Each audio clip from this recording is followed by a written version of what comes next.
अच्छा देखिए, आज के दिन की आपको बहुत-बहुत शुभकामनाएँ। आज लेबर डे है और बहुत सारे लोगों की छुट्टी है, लेकिन सबसे इम्पोर्टेंट बात है ये संघर्ष। इस संघर्ष को याद करना बहुत ज़रूरी है और 1886 में ये संघर्ष हुआ और जिसमें लोगों ने कहा कि हम 16 घंटे काम नहीं करेंगे। अगर उस दिन आंदोलन नहीं हुआ होता, तो शायद न जाने आप और हम जो 16 घंटे अभी भी कर रहे हैं, लेकिन एक स्थायी रूप से 16 घंटे काम कर रहे होते। उस समय संघर्ष हुआ कि 8 घंटे हम काम करेंगे, 8 घंटे अपने लिए और 8 घंटे आराम करेंगे। और उसके बाद से तभी से ये बनाया जाता है इंटरनेशनल लेबर डे। लेकिन फिर भी आज अगर कोई कह देता है कि हम 8 ही घंटे काम करेंगे, तो उसको आलसी या उसको इस तरह से बातें कही जाती हैं। तो अभी भी वो संघर्ष चल रहा है। पर उससे महत्वपूर्ण बात जब लेबर डे की आती है, तो मुझे याद आता है, मैं कुछ दिनों पहले नॉर्थ बंगाल भी गई, कोलकाता भी गई, पूरा बंगाल घूम के आई। अगर लेबर की बात हो और सही मायने में उनको इंसाफ या उनको अगर आज हम जो मनाते हैं लेबर डे सही मायने में मनाना हो, तो सबसे महत्वपूर्ण बात यह है कि कोई भी पॉलिटिकल पार्टी बंगाल में चुनाव जीत कर आए, उसको इस दिन के बारे में सोचते हुए याद रखना चाहिए कि सबसे बड़ा लेबर जो है वो बंगाल से आता है। और क्योंकि बंगाल जैसे राज्य में धीरे धीरे समय के साथ काम खत्म होते गए, लेबर के लिए इंसाफ नहीं मिलता, तो वो फिर बंगाल जाता है, अपना बंगाल छोड़कर बिहार जाता है, दूसरे राज्यों में जाता है। हमने खुद महसूस किया, एनसीआर पूरा खाली हुआ चुनाव के चलते, क्योंकि यहाँ पर जो काम कर रही थी हमारी दीदियाँ हैं, जो हेल्पर्स होती हैं, वो सब चली गई। तो सोचिए अगर वो ना हो तो आपका और हमारा जीवन कितना मुश्किल में हो जाए। इसलिए आज हम चर्चा करेंगे। आपके बहुत सारे सवाल मेरे पास आए हैं, उन सवालों का जवाब मैं अपने एक्सपर्ट्स के साथ ढूंढूंगी। लेकिन सवाल इसी के साथ शुरू करते हैं कि क्या वास्तव में लेबर को इंसाफ मिलेगा अगर नई सरकार आएगी तो? क्योंकि चाय बागानों में महिलाएं 200 रुपये में काम कर रही हैं, तो क्या वास्तविकता में उनका जीवन सुधरेगा? और उससे क्या है कि जीडीपी और इकोनॉमी में भी बहुत बदलाव आएगा देश की, जिसकी हम कोशिश करते रहते हैं कि हमारी जीडीपी इकोनॉमी में बदलाव आए। तो अगर उसमें सुधार होगा तो बहुत बड़े स्तर पर सुधार होगा।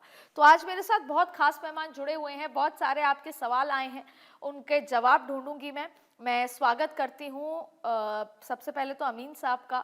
अमीन साहब से हम तमाम टेक्निकल सवाल आज समझने की कोशिश करेंगे। तो डॉक्टर मोहम्मद अमीन साहब, farmer joint secretary election commission, आपका बहुत बहुत स्वागत है सर। फॉर्मर जॉइंट डायरेक्टर, माफ कीजिएगा।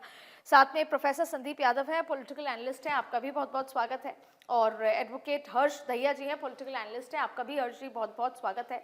सबसे पहले अमीन साहब, मैं आपसे पूछना चाहती हूँ, क्या चुनाव खत्म हो गया बंगाल का? ये पहला ऐसा चुनाव है जहां पर चुनाव खत्म होने के बाद भी विरोध, आंदोलन, प्रदर्शन, धरना, ये सब चल रहा है, आरोप प्रत्यारोप चल रहे हैं। अक्सर ऐसा होता है, चुनाव खत्म हो जाता है तो शांति होती है, सब अपने अपने घर में आराम करते हैं। आज आपने मई की मुबारकबाद दी, साथ में बुद्ध पूर्णिमा की भी मुबारकबाद देता हूं मैं आपको। जहां तक आपने बात की है टेक्निकल, तो मैं election commission of India director के साथ साथ मैंने और भी ड्यूटियां निभाई। उनमें एक ये भी ड्यूटी थी कि काउंटिंग करवाना, एज ए ऑब्जर्वर जाता था मैं। तो मैं लास्ट में गया था नागालैंड के फेक डिस्ट्रिक्ट में।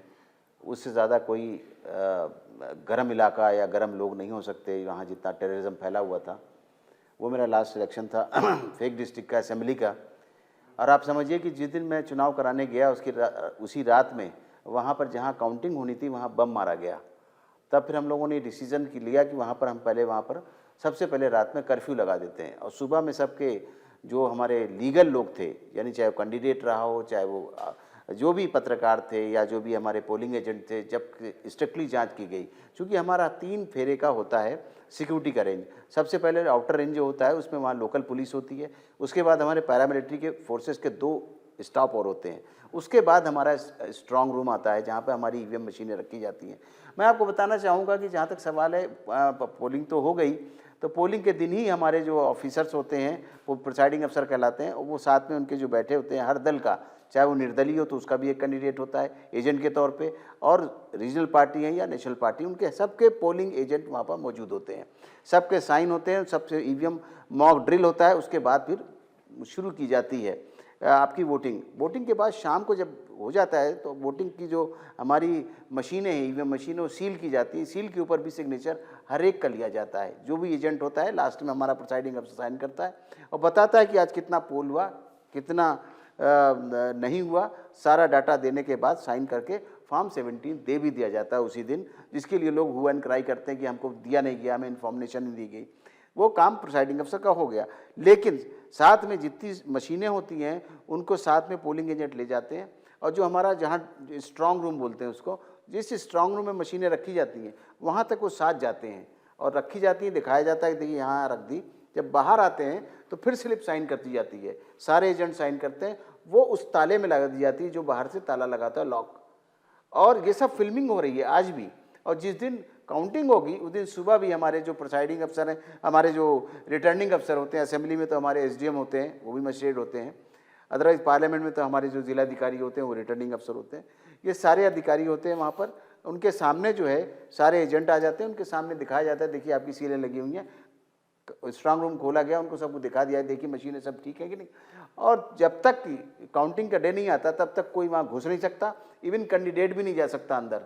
कल सुनने में आया कि जो ममता जी हैं वो वहाँ पहुँच गई हैं, हाँ ठीक है, अपने उस एरिया में जा सकती हैं जिस एरिया की वो असेंबली कॉन्स्टिट्यूंसी लड़ रही हैं, चाहे वो पीएम हो चाहे वो सीएम हो, उस दिन कुछ नहीं है, वो हमारा पार्टी का कैंडिडेट है, और पार्टी के कैंडिडेट के नाते असेंबली के और पार्लियामेंट के वो लोग विजिट कर सकते हैं, लेकिन बाहर से, अंदर से इनके स्क्रीन लगा हुआ है, कैमरे लगे हुए हैं, सिक्योरिटी कैमरे लगे हुए हैं। तो जो इतनी बड़ी वारदात बताई गई कि वहाँ पर चेंज किया गया, इसके लिए मैं आपको एक चीज़ बताऊँगा कि जो कहा गया हमारे यहाँ क्या होता है कि मॉर्निंग जब काउंटिंग होती है तो मॉर्निंग में हमारे बैलेट काउंट किए जाते हैं, ये वो बैलेट वोट होते हैं जो हमारे जवानों के या ऑन ड्यूटी जो होते हैं। तो मैं उसको थोड़ा और क्लैरिफाई करके पूछ लूँ आपसे दर्शकों के लिए।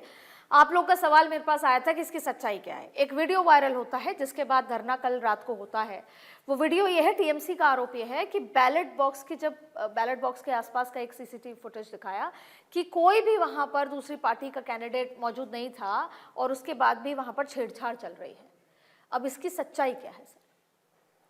देखिए, जहाँ तक सवाल है, कल मैं देख भी रहा था वो फुटेज, रात में 12 बजे तक जिस चैनल पे था, बार बार ये रिपीट किया जा रहा था। देखिए, सवाल इस बात का है कि हमारा जो बैलेट वोट आता है, प्रिसाइडिंग वो हमारे जो रिटर्निंग अफसर होते हैं उनकी ड्यूटी है कि वो टाइमली वो सॉर्ट आउट करके रख दिए जाए।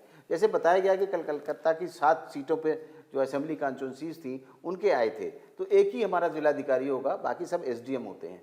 तो जब निर्वाचन अधिकारी के नाम वो रिटर्निंग अफसर आते हैं, लेके बाय डाक आता है, उसको वहाँ पे सॉर्ट आउट किया जाता है। उसके लिए देखिए पोलिंग हो गई, पोलिंग के बाद हम अपना दूसरा भी काम करेंगे, जिसमें ये हमारे जो बाई पोस्ट बैलेट आते हैं, इन बैलेट को कलेक्ट करना, सॉर्ट आउट करना। देखिए, इसके लिए एक सिस्टम है। सॉर्ट आउट करना क्या होता है? क्योंकि काउंटिंग तो उस दिन शुरू होगी। सुनिए, सिस्टम बता रहा हूँ मैं, ये बाद में भी आते हैं, पहले भी आते हैं, रखे जाते हैं एक जगह। हुआ ये कि इसके लिए हमारा जो निर्वाचन अधिकारी होता है, इलेक्शन कमीशन का तरफ से डीएम होता है, डीएम ऑलरेडी उनको इन्फॉर्म करता है, जो उस एरिया के लोग होते हैं उनके, इसी तरह यानी जिस दिन पोलिंग हुई पोलिंग एजेंट थे, उनको इन्फॉर्म किया जाता है राइटिंग में भी, मेल से भी, और फ़ोन से भी, और व्हाट्सएप से भी, कि आप आइए। तो 4 बजे की मीटिंग रखी गई थी कि वहाँ पर ये काम होगा। ये काम चाहे हमारी ईवीएम हो, जब भी ईवीएम की एडवांस सफाई होती है तभी बुलाते हैं, और इसमें बुलाया गया। तो इनका टीएमसी का कैंडिडेट वहाँ पर आया नहीं, लेट आया वहाँ से 5 बजे। तो सर सफाई क्यों नहीं दी अभी तक?